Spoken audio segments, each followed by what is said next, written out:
It is indeed all power to the people. Welcome to the arena, everyone. Presented by Tractor Supply Company. I'm Cari Champion. We have a 5-night event. It's a documentary that will talk to everything about everything that's happening in our culture. I'm here with Charles Barkley, Draymond Green. You can smile if you want to, and Dwyane Wade. Fellas, y'all ready for this? Absolutely. Yes. All right, so I want to talk about Killer Mike. He literally necessary voice for us. So Chuck, I'll start with you first. What did you think about his piece?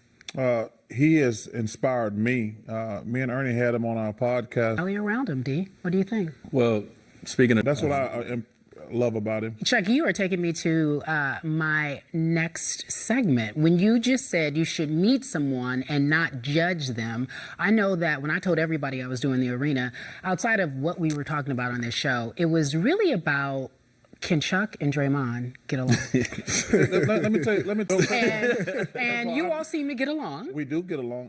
So with that being said, though, right now on this platform, and as we talk about uniting black men, y'all have no beef with each other? None. No. It's, all right. You know, it is what it is. He got a job to do. Job to do as well, fellas. So since we're in this moment of clearing things up, I got to talk to my man over here to the right. So... can anybody tweet anymore? You just never know. So you... For 20 plus years, we've watched Nick grow up. Someone I've seen. And that's the message here, especially what we're trying to do on this show. We're trying to educate. And we also want to make sure we honor those who deserve to be honored. And with that said, we lost a legend over the weekend. John Lewis was one of a few heroes that lived to watch his hard work make an everlasting impact. One of many stories that were shared after his death was when he met President Obama. He was being sworn in for his first term. John Lewis asked him to sign a commemorative photograph. Obama reportedly signed it because of you, Barack Obama. Imagine the power, the praise, and the poetry in that single moment. For me, March 11th was when I really understood the gravity of COVID-19. An NBA player had tested positive, and moments later, the NBA commissioner had put a stop to all games and effectively pausing the season as we know it. For many folks, that was the true test that this virus was changing our world as we know it. But we didn't know we would end up right here, in a world with very few answers about coronavirus, and also in a world where the normal is no longer feasible.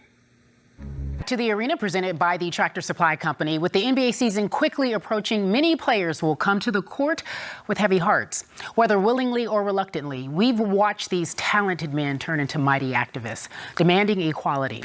Our special contributor, Jamel Hill, highlights the summer of struggle, but more importantly, she asks, can everyone keep that same energy when the games begin? Is alive even when the games begin? Yeah. Your thoughts? Well... the pressure on them. For sure. Meanwhile, the arena will return in just a few moments. Chuck's going to talk when we come back.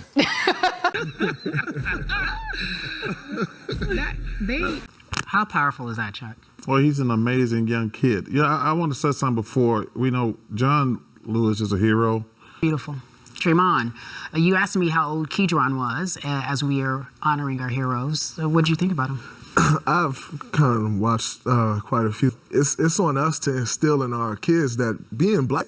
Right. But you know what, though? I will say this. After talking to him, I said, I feel good about our future, because sometimes we feel as if our kids don't pay attention. They don't know what's going on.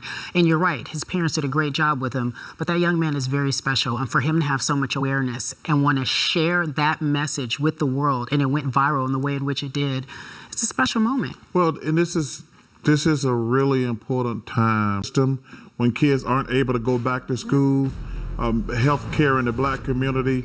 This is a pivotal time in our lives. Well said. I'm same place with these fellas. Bye-bye.